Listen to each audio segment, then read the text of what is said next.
Hola, quise hacer este video para comentarte que desde hace un corto tiempo vengo grabando una serie de podcasts que he titulado La poesía en la vida diaria. La idea me vino cuando, hablando con un amigo sobre la poesía, me di cuenta que al estar abierto a la poesía, al notarla en las calles, en las noticias, en las series, en las películas, esta se me aparecía en todo momento. Sé que no todos estamos permeables a ver la poesía tan a diario, digamos, tan presente. Muchos piensan que la poesía es algo del pasado, una idea que para mí es muy interesante, porque quienes piensan así deben de tener una idea de la poesía fijada en un tiempo pasado, y tal vez no se dan cuenta de cómo la poesía evoluciona o ha evolucionado, cómo se transforma, cómo cambia, sus mutaciones, sus variantes, ese devenir orgánico que transforma la poesía a la parte, no sé, de nuestra propia evolución humana. Y claro, el impacto de la tecnología, de la globalización, las migraciones, la política, la evolución de todo lo que es el ser humano.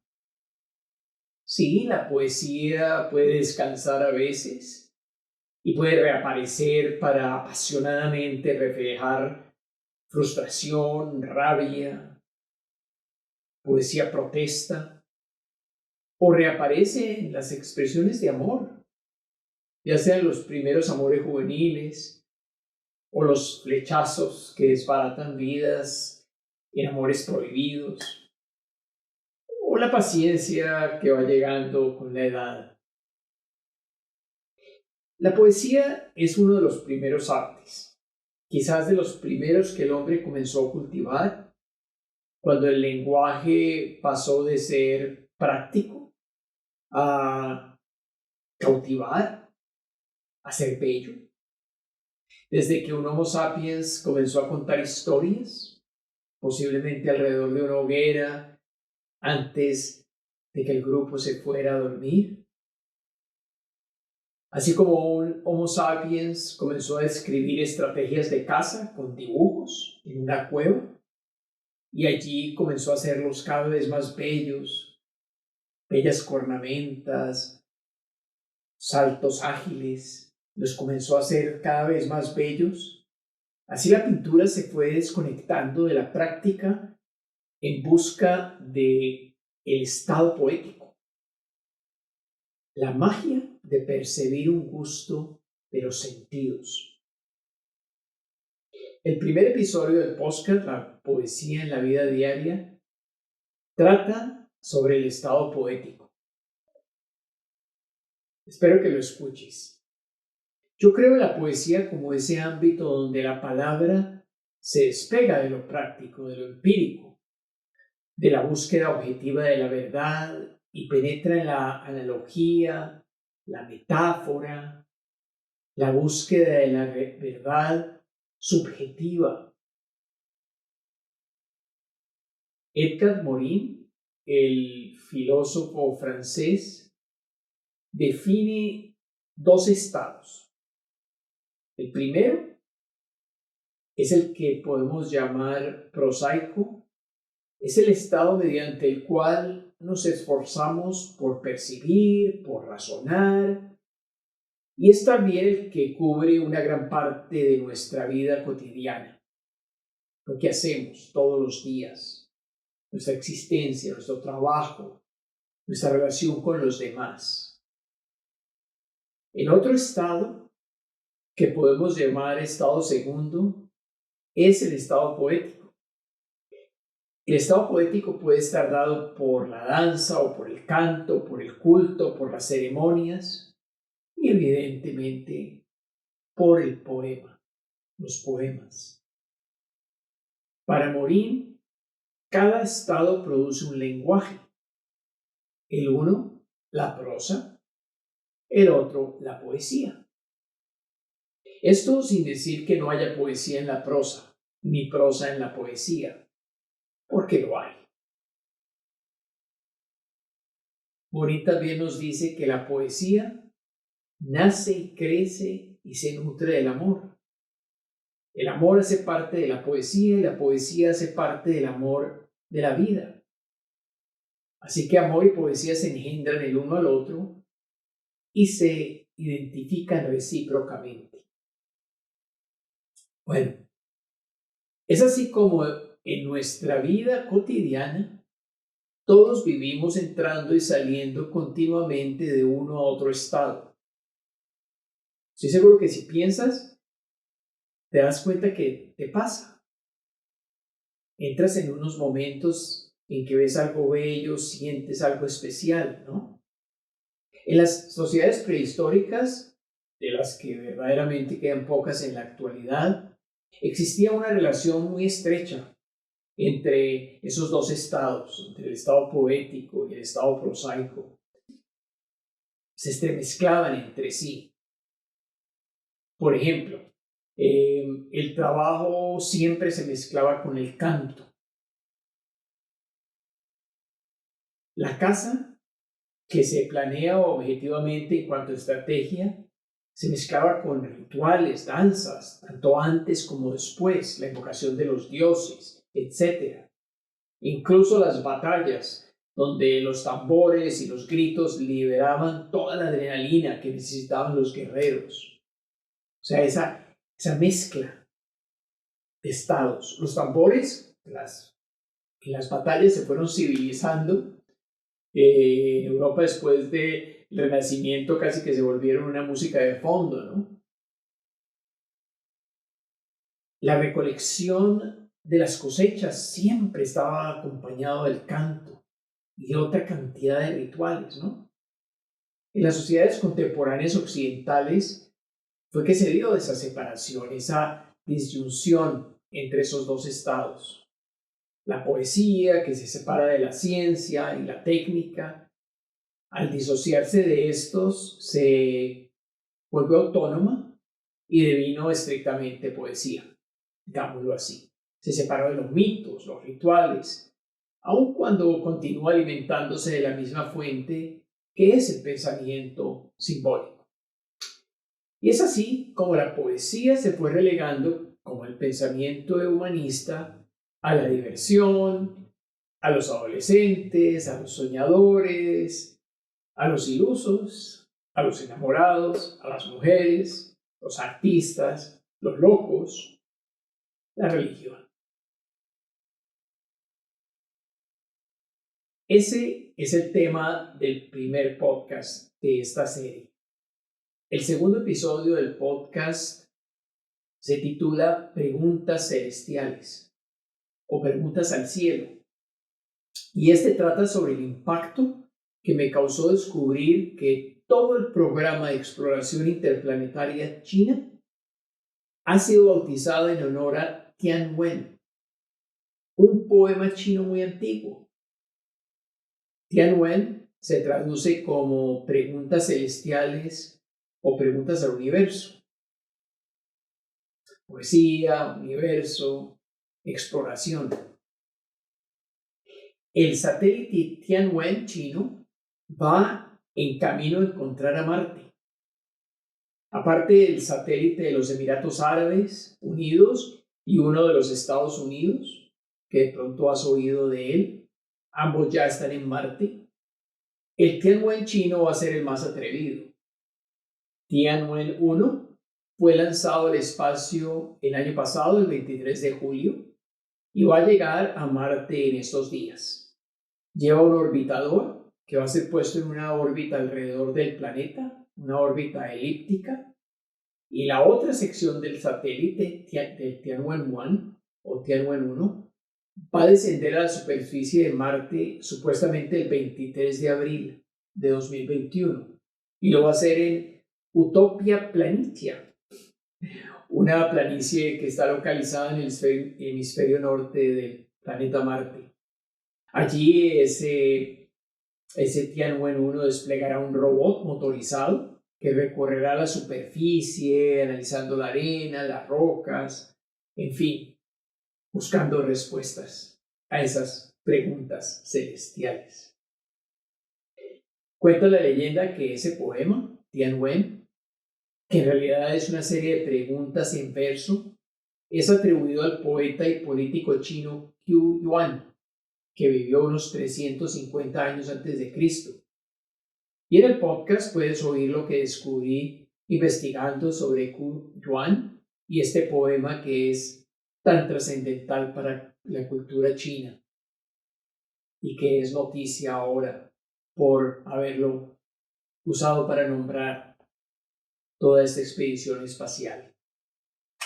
Ahora, en el tercer episodio del podcast comparto el impacto que me causó el 23 de enero de 2021 el poema The Hill We Climb, la colina que escalamos o la colina que subimos, que fue leído por Amanda Gorman, una poeta de los Estados Unidos de 22 años, que fue escogida para recitar un poema que ella compuso en la inauguración del nuevo presidente de los Estados Unidos, Joe Biden.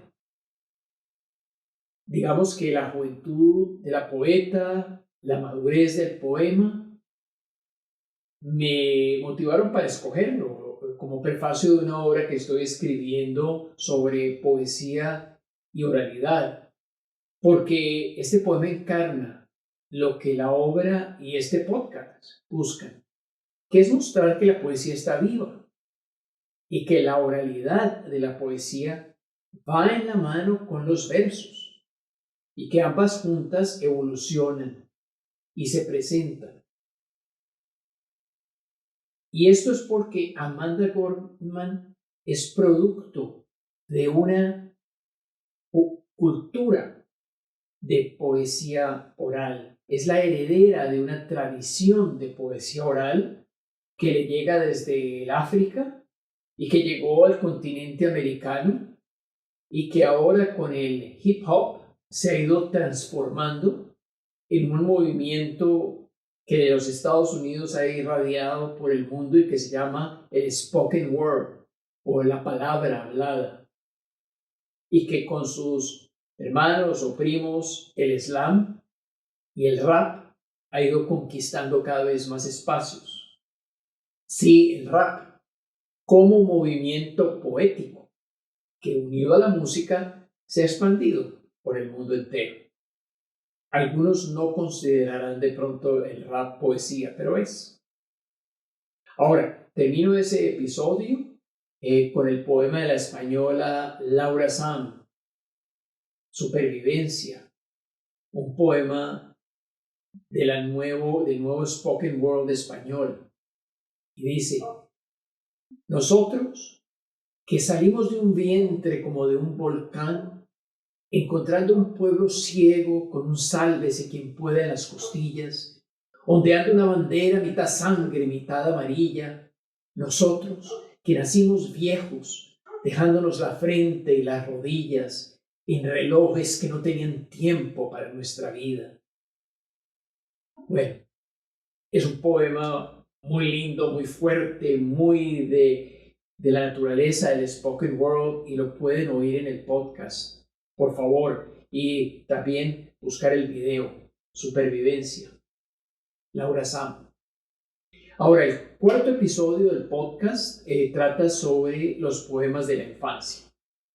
Ahora, no los poemas infantiles, aclaro, no el Rin Rin Renacuajo. Rin Rin Renacuajo salió esta mañana muy tieso, muy bajo, con pantalón corto, corbata a la moda, sombrero encintado y chupa de boda. Muchacho, no salgas, le grita mamá, pero él hace un gesto y orondo se va.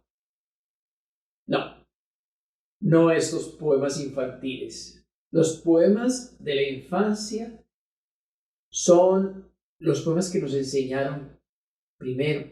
Yo no creo que haya una poesía diaria que sea tan común a tantas personas de este planeta, no importa de cualquier religión, como las oraciones o las plegarias que cada religión tiene, cada culto tiene, y que se han venido enseñando a través de tantos años, tantos siglos, tantas lenguas. Son poemas compuestos por poetas religiosos, que por su mensaje o su sencillez fueron volviéndose populares y se fueron enseñando a los niños, y así fueron aprendidos desde la infancia. Por ejemplo, el ángel de la guarda, que para mí es el recuerdo de mi madre recitándolo al lado de mi cama antes del besito de las buenas noches.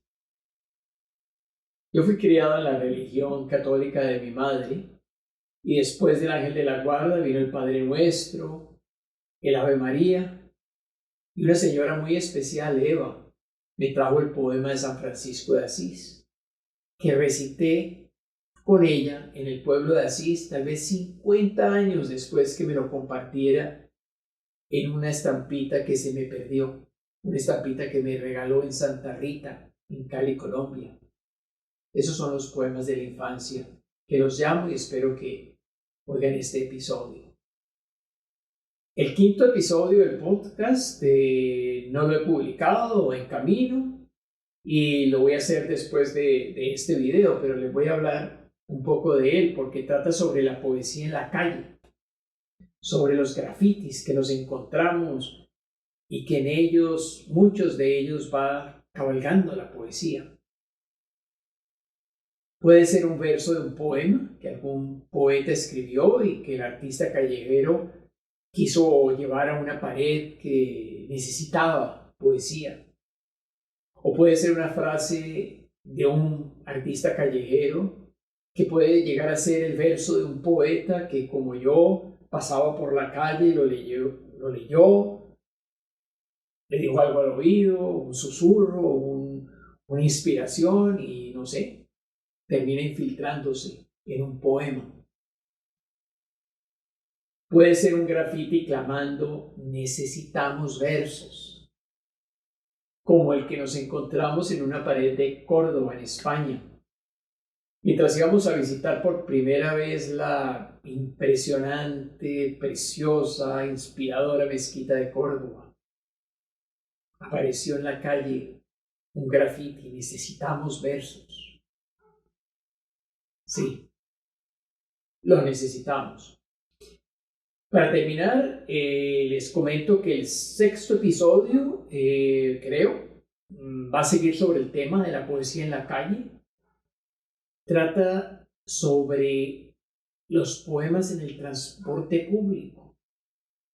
Algún clarividente le propuso a unos burócratas que usaran poesía en los buses, en los vagones, en los tranvías. No sé si los has visto. No sé si en tu ciudad lo han hecho. Yo los encontré por primera vez en Nueva York en un programa que se llama Poetry in Motion, poesía en movimiento. Y de ahí esto ha creado lo que el periodista Eric Jaffe de City Labs llamó The Underground Poetry Movement, o el movimiento de poesía underground, porque de Nueva York pasó a Londres, y en Londres se llama Poems on the Underground. El de París se llama Poems dans le métro. Y así, en muchos otros países están apareciendo poemas en el transporte público para que esa poesía aparezca frente a ti en algún momento que lo necesites. Ahora, voy a seguir haciendo episodios para este podcast Poesía en la Vida Diaria, y si tienes alguna idea, algo que me quieras compartir, lo puedes hacer aquí en este video. Puedes entrar a la página web cuevasmor.com, puedes ir a mi Facebook, mi Twitter o el Instagram y mandarme algún mensaje, ¿no? Ahora, espero que oigas estos podcasts y los puedes también leer en el blog, en la página web, porque están grabados en audio y están también escritos para los que prefieren leer. Así que muchas gracias, acompáñame en estos podcasts y hasta la próxima.